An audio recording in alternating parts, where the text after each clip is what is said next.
sa lokal ng Panapaanuan. Napili ko po ang awiting ito dahil sa napakagandang mensaheng nakapaloob sa awiting ito. Madarama po natin sa kantang ito ang pangunahing itinuturo sa ating mga magkakapatid, ang diwa ng pag-ibig, ang pagtitinginan natin mga magkakapatid sa isa't isa. At ipinapaalala rin ito na sa bawat kalumbayan or sa gitna ng kalumbayan at sa kalungkutan ay may mga kapatid tayong handang makinig sa atin at tumalalay. At higit sa lahat, nariyan ang Ama kasama si Jesus, hindi tayong iiwan sa gitna ng lusa. Salamat po sa Diyos.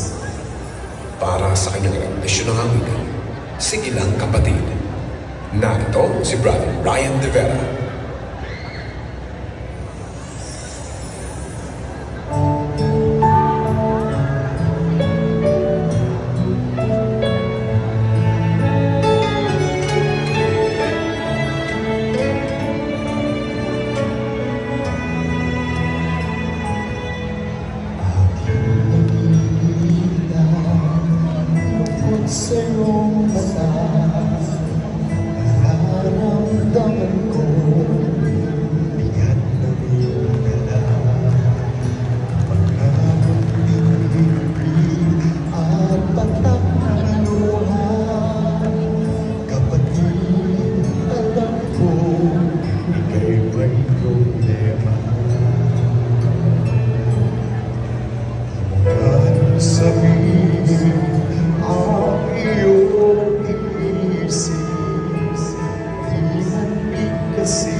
hanggang magka